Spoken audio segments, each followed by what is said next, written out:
پیارے دوستو السلام علیکم۔ ایک دن ایک عورت کا بچہ گم ہو گیا۔ وہ اسے قافلے میں ڈھونڈتی پھرتی رہی۔ اس کا بچہ کہیں نظر نہیں آ رہا تھا۔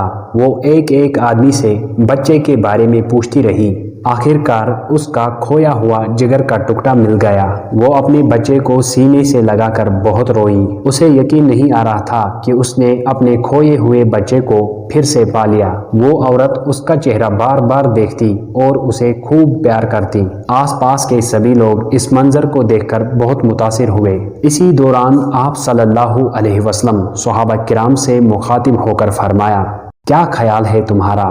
کیا یہ عورت اپنے بچے کو آگ میں ڈال سکتی ہے؟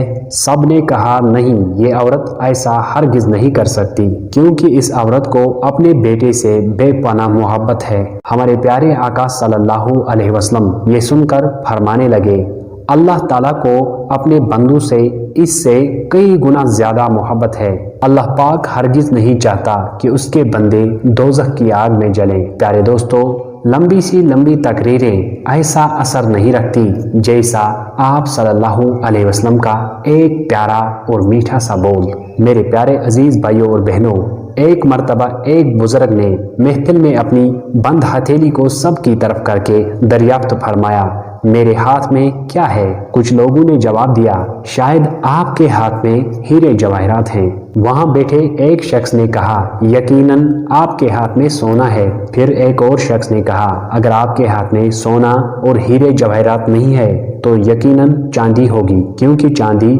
بہت قیمتی چیز ہے۔ یہ سبھی جواب سننے کے بعد بزرگ نے اپنا ہاتھ کھولا۔ اس کے ہاتھ میں چند کنکریاں تھیں۔ سب حیران ہو گئے۔ پھر اس بزرگ نے ان لوگوں سے کہا کہ ایک عورت کی مثال اس بند مٹھی کی طرح ہے۔ اگر وہ بند ہے یعنی باپردہ ہے تو ہیرے اور جواہرات، لیکن اگر وہ مٹھی کی طرح کھل جائے یعنی بے پردہ ہو جائے تو وہ ان کنکریوں کی مانند ہے جن کی کوئی عزت اور کوئی قیمت نہیں ہے۔ پیارے دوستو، اگر آپ اس بزرگ کی بات سے سہمت ہیں تو اس ویڈیو کو ایک لائک کریں اور ہمارا چینل ضرور سبسکرائب کریں۔ جزاک اللہ۔